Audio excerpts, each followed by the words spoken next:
Good afternoon and welcome to day 2 of our Disability Awareness Week. Today's focus is heart health, something vitally important to us all. And I would like to introduce David Sullivan, who will lead us through today's Lunch and Learn session. We've been working with David for some time now to provide CPR and defibrillator training, and today David will be talking about small changes we can make to improve our heart health, particularly in the current climate of COVID-19 and closed gyms. He will also show us actions to take in the event of someone suffering from a heart attack or cardiac arrest, as well as explaining the use of the defibrillator and the vitally important defibrillator locator app. Thank you very much to David for joining us, and I hope you will find today's session helpful and informative. Thank you. A very good day to you. I am recording this. You are going to see it in about 8 days' time. My name is David Sullivan, and I have had to do CPR on a young lad to save his life. And unfortunately, I've lost my 4 closest friends to cardiac arrest. As I said, I am David Sullivan, and this is Basil sitting next to me. The heart. What an amazing bit of equipment it is. It's enough to drive you crazy sometimes. Are we all over COVID? Are we all surviving? Good, because I'm here to make you laugh, give you facts, and give you a very good idea of how you can have a longer life. That isn't just for you.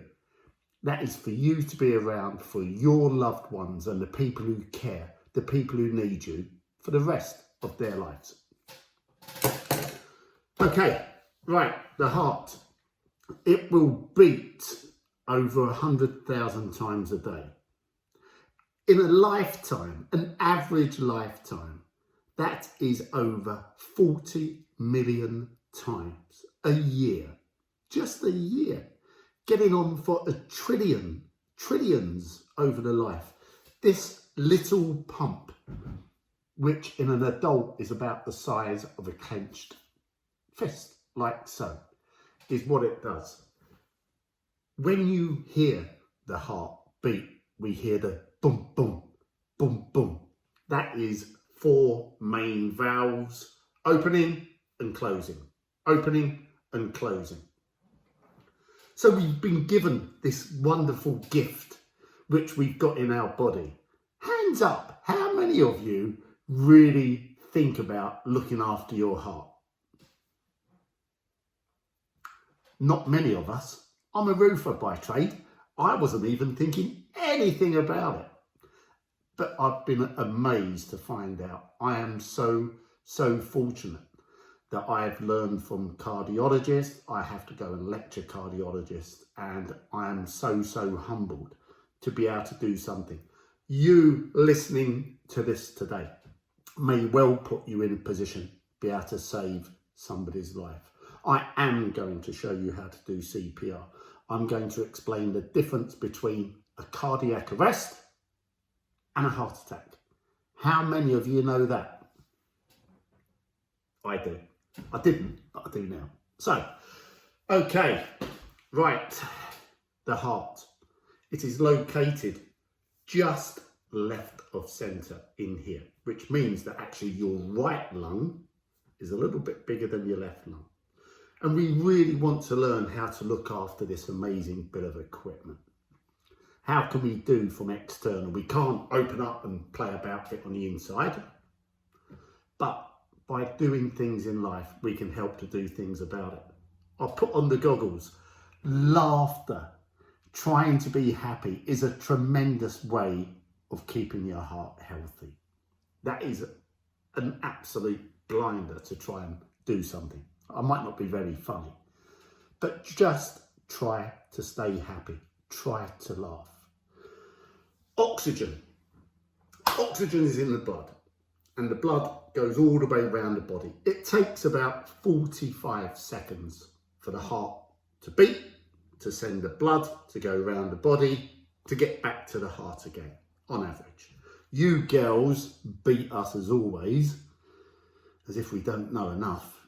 your heart, an average man will be about 70 beats per minute, and a lady will be about 78. Nothing to do with your nagging or going on or us leaving the toilet seat up. Nothing like that at all. So, our heart. Try to be relaxed. We really should not get too stressed.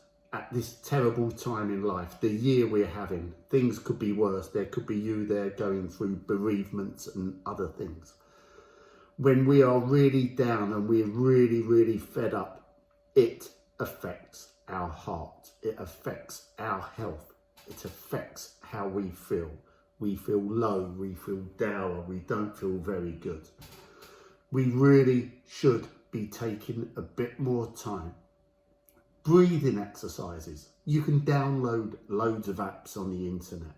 We're going to start getting some really good oxygen into your heart.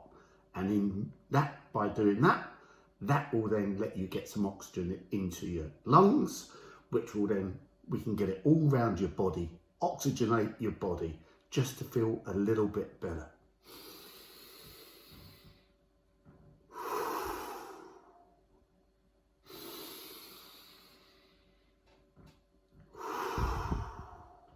Take some deep breaths. Have a time out. Close your eyes. Think of your favourite thing. Think of something where you want to be, whether it's the sun coming down hard on you, whether it's the moonlight, wherever you are, your favourite thing. Try and take at least a couple of minutes a day to chill. And I mean properly chill. Deep breaths in.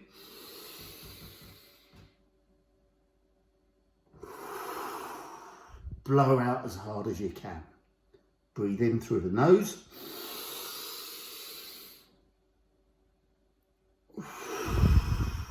Out. During your tea break. I mean, there aren't many people in the offices. Wherever you are, it isn't stupid. It is very, very healthy.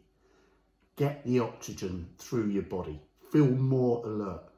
Feel better. Take deep breaths. Really think about it. Very, very good for you. Food. We hear so many times about people, did you hear about Ben? Had to have a couple of stents put in. Generally, it's down to bad health, not very healthy eating is where we get the problems. If we have too much cholesterol, and I'm not talking about a normal or fish and chips once a week or doing something, but we've got to be careful. What we put in your mouth is what we become.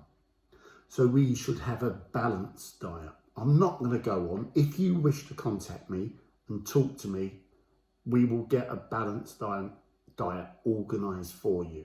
Something which will cater for you, your work environment, whether you're sitting in a truck instead of going to McDonald's, you're with the boys, you're on the tools, and you're, oh God, do something easy, you don't fancy a sandwich. I don't blame you. But try and get something into you healthy. No good eating bacon sandwiches and everything all day.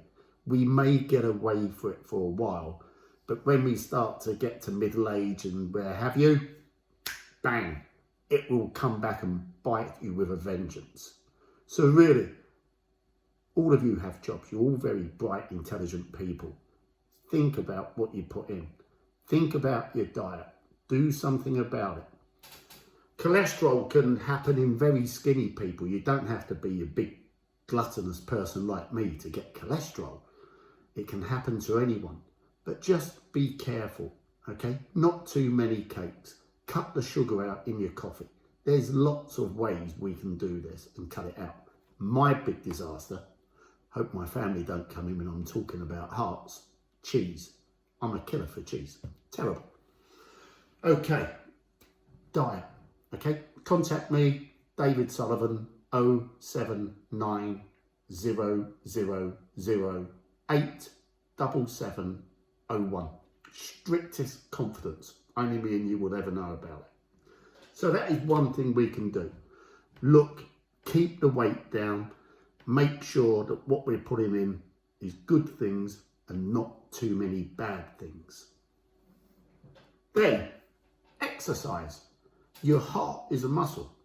So when people go down gymnasiums, what happens for them? They start to get big, strong muscles. They start to get bigger. Well, the heart is a muscle, and we want to exercise it and look after it. We don't want it to start going downhill. So if you haven't done a great deal of exercise on a regular basis, be very easy. Start out by going for walks. Start out by walking up and down the stairs. Take the stairs at work instead of taking the lift. Walk to work. Do what you can, anything possible, just to get this exercise.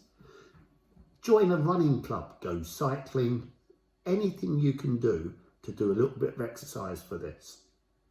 People who exercise will probably get a 15 more years life if they look after themselves than people who do not.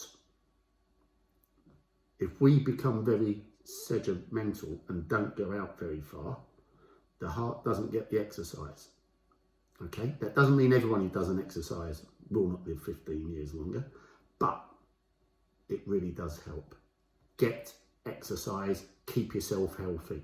It produces endorphins. Endorphins are a wonderful thing. The feeling that you've done something, your body is telling you, wow, that was hard. I enjoyed that. Exercise. So we're going to breathe. We're going to get some oxygen into that lovely heart. We're going to pump all the beautiful blood around the body, make us feel good. You're going to be careful what we put in there, unlike me, and make sure you look after yourself. Vegetables. You don't need me to tell you. I'm not going to go on. You know what it is. Okay? So let's do it together. And exercise. Exercise that heart. Make sure it knows what it's doing. Okay? Give it a chance. Really do. It's not just about us sitting here now. My friends would love to be with their families, and they're not. If you have heart issues in your family, cardiovascular problems, hereditary, please get checked. Make sure that your doctor, even at this age, that what's going on with COVID and everything else, please make sure you get checked. Make sure you get pulled out. If your parents, your brothers or anyone have got big heart problems, we've got to stop hereditary. Hereditary heart disease is a huge killer. It's the biggest killer. Heart disease kills more people. It is the number one. And we can do this. We can really do this together. I do not want to lose any more of my friends, and I bang on at them all the time, and they're not very impressed, but hey, I'm doing it for a reason. So you can see Basil, his heart is beating and he's got blood going around his body. Okay, that's what we want you to keep doing. A heart attack is generally caused through bad stuff, real bad things going on. Okay, too much food, not enough exercise, stress, worry. You can die of a broken heart. It does happen. People die of a broken heart. Then, so we're going to get the heart going. We're going to get blood around the body. We're going to get oxygen. We're going to make ourselves feel good. We're going to make sure that we're going to do a change, and we're going to go, right, okay, I'm going to push this up. I'm going to exercise. I'm going to start eating a bit better. I'm going to cut out the bar of chocolate every day. I'm going to have just one bar a week. We can do this. Together, we can really help you go forward. The companies you work for and the councils you're with are there to help you. They've got departments. We can do so much together. We are losing 250,000 people to heart disease, which is far more than COVID, every year. We are losing 60,000 people to what we call sudden death syndrome, which is where the heart just stops and goes off. So I'm going to explain the differences to you. A heart attack is an issue where we get a blockage. You could be unlucky, it could be a little blood clot going along, it could be a narrowing of an artery, but generally it's when we get a build-up calcium. It could be lots of different things inside our vessels going into our heart. So we've got things going into the heart and it can't get out quick enough, or it will be a blockage going into the heart. It is not very good. We've got loads of ways of doing that. We can put stents in, we can get things done, we can get things sorted out. But a heart attack is a very, very serious issue. So we haven't got the blood flow going into the heart. The person having a heart attack will go grey. They will look sweaty. They will have no energy. Generally, they will have pains down the left-hand side or down the limbs. They will feel bad. They will be in a very, very bad state. They will be feeling very noxious. They will be anxious. They'll be in a real mess. But they are still breathing. They are still conscious and they can still talk to us. If you find someone having a heart attack, try to sit them in a chair and get first of all 999. Get the ambulance, get the professionals on the way. It's your duty to try and make that patient feel comfortable. Ask their name. Try to keep them calm. Ensure them. Tell them help is on the way. Help is on the way. We can get things done. Sit them upright and get them to cough. No, forget COVID. Get them to cough. This activates a vagus nerve, which will try to get the heart to move, the vagus nerve. So keep them coughing, very, very important. If they are over 16 years of age, we can give them an aspirin. What does an aspirin do? Yep, thins the blood. So it gives the blood more chance of getting around the body. Stay with them, get the professionals there, get help. But if someone is having a heart attack, their heart is still beating, so there's no need for doing CPR or defibrillator, and blood is still going around the body.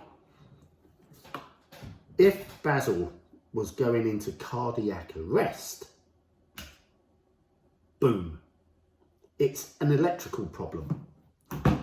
The brain says to the heart, I'm not playing anymore, and stops beating. That is when you see people drop down dead, people drive into houses, all things. It's a very, very nasty thing. And it can happen to any age group, but generally for people over 43 years of age. So when we watch Holby City, we're seeing beep, beep, beep, beep, beep, beep, a lovely sinus rhythm, which is great. That's what we want to see. If you go into fibrillation and your heart stops, it will just wobble and do that. That is the most dangerous one. The brain will not get the heart to go anymore, and there is no way the heart is going to start on its own. There's no way we can do anything about it. If we find someone who's gone into cardiac arrest, we have to check for danger before you enter the room. Have a look round, make sure there's no electricity, you're not going to drown or something fall down and hit you on the head. We can't have that. D is for danger. R is for response. So your patient will probably be laying on the floor, pinch the nose, shake them, shake their head, shout in their ears, Basil, Basil, Basil. Really try to get something out of them. Try and see if you can get a response. Pinch the shoulders, do anything. No, non-responsive. That is D for danger, R for response. A is for airway. We're going to check Basil's airway. We're going to lift up. Do not put your fingers in the mouth, because if he goes into a fit and chews on your fingers, we've got two patients. So we're just going to tilt the head back and see if there's anything blocking the airway going down here. Airways. So if we open that up nicely and tilt the head back, that means that the airway will be open. You cannot swallow your tongue But if you lean forward, the tongue will just flop forward and block the airway. By doing that movement, the tongue goes back and opens up the airway. Now, B, breathing. We have to put our ear close to the mouth. We want to see if we can feel it on our cheek. Feel if there's any breath. There could be something called the agonal breath, which is a rasping sound. Trust me, you will know the difference. So we're going to hear for that. So we've now checked for danger. We've checked response. We've checked the airway. We've checked breathing. We are now going to go into CPR, which is cardiopulmonary resuscitation. So what I spoke about earlier on is the heart is sitting here just by the sternum of the rib. The guideline is to draw a line across the nipples to the centre of the chest. That is where the heart is going to be. I've told you roughly how big the heart is, and we have got to be Basil's external heart. If we stop doing CPR, he will die. There is no ifs or buts. He will die. So we have to be Basil's external heart. So please be brave. Please, please listen to this bit. We have to push down with our fist, that hard bit there of the hand, on Basil's sternum. And we're going to go to a depth of about 2.5 inches. What that will do is flatten out the heart like a pancake. When we let go, it will fill with blood. And then when we press down, we can get about 23% of Basil's blood around his body. What does blood carry? Yeah, perfect. Oxygen. It carries oxygen. We have to get the oxygen to Basil's brain. After 4 minutes with no oxygen, Basil's brain and his heart will die at the rate of 9% every minute, which is, after 10 minutes of having a cardiac arrest, we're really saving someone about as intelligent as me. Not very. So we really, really have got to do this to this person. So CPR, you can go, staying alive, staying alive. It's about 100 to 120 compressions a minute. Now, normally I would say after 30 compressions, we hold the nose and I blow oxygen into Basil. But with COVID, I'm probably not allowed to tell you to do that, but that would really help him. That would help 2 breaths to get oxygen into his lungs, so that when we start doing CPR, we're getting oxygen around his body. I completely get, I've got face masks, other people should have face masks for doing this, but we shouldn't do that at the moment until everyone's got a vaccine and what have you. So by doing very good CPR, how much blood do we get around Basil's body? No, 23% we get around his body, and that will keep him alive until we get the ambulance there, all the people there sorted out and done. Do you want to know how to use a defibrillator? Shall I show you? Okay, right. If you're not asleep, I'll bore everyone. You're probably asleep by now. Right, this is a defibrillator. This is the only way we will get Basil's heart to work again. By putting the defibrillator on, we give him 81%, more chance of survival. What a bit of kit. So here is a defibrillator from me.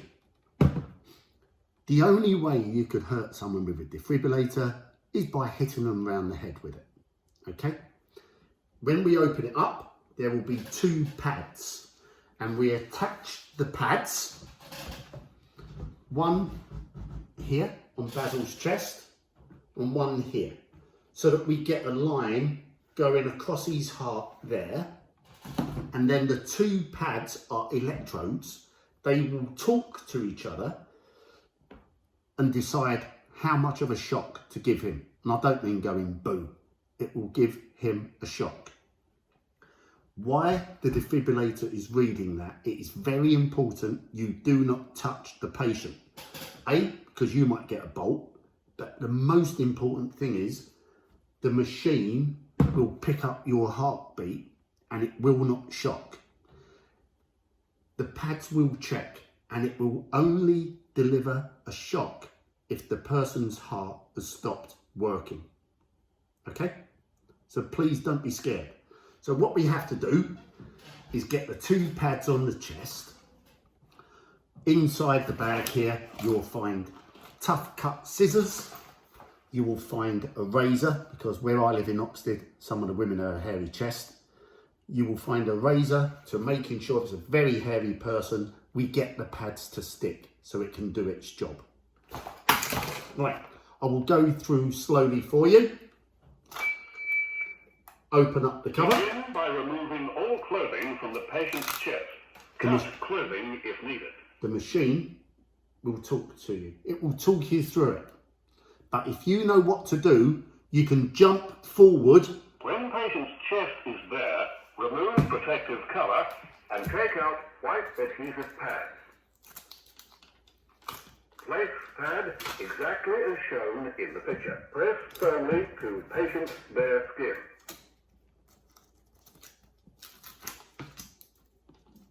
When the first pad is in place, look carefully at the picture on the second pad. Peel the second pad from the yellow plastic liner. Place pad exactly as shown in the picture. Press firmly to patient's bare skin. Right, have you all got that?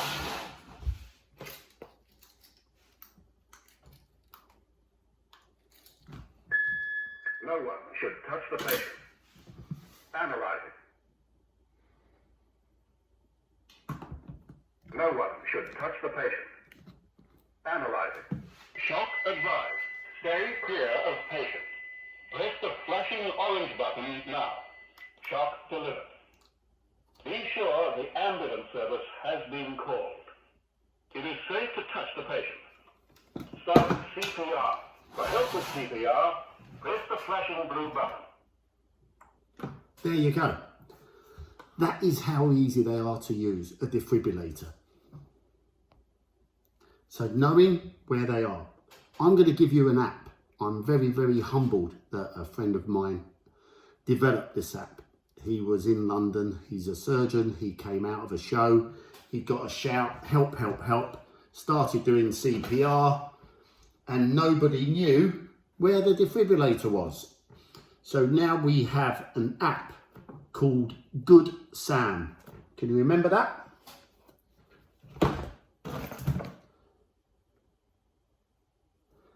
It is a little red man running in a box.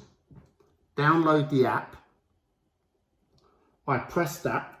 It will pick up the strongest phone signal available, and it will show you a map of where your nearest defibrillator is. And lo and behold, there's one at my house. So if I press that, it will show you a picture of where that defibrillator is so that you can go and get it. You can be part of a rescue. You can save someone's life. It is an absolute game changer. This is the only way we are going to stop 60 to 65,000 people a year dying of cardiac arrest. In the UK, we only save 7% of people. I can ramble on because I've been to Stavanger, Seattle, Las Vegas and Vienna. And I am so humbled that I spend a week in every city, sitting in the communications room, learning how the calls come in, learn why they send an ambulance, why they send a helicopter, why they send a motorbike, why they do everything else. And they have a cardiac survival rate of getting on for 40%. Yes, 40%. Because they educate every child from the age of 8 until they leave school, 1 day a year, first aid. And I'm trying to do that in the UK. And I'm running out of money. I will never run out of patients. And we were so close to getting there. We've been on all the radio shows, hopefully the Rain Show. And we'll get it out there. We'll get people to listen. But at the moment, I understand that COVID is more important to many people. But when we get back to normality, please help me. Please help me get this going so we can save 10,000 people a year. Okay? Perfect. Thank you so much for listening. And please take on board. Look after your heart. And by listening, you can now look after other people and do your duty as a friend, relative, as a stranger. We can all look after each other. Let's make the world a better place. Okay? Thank you. Take care. Goodbye.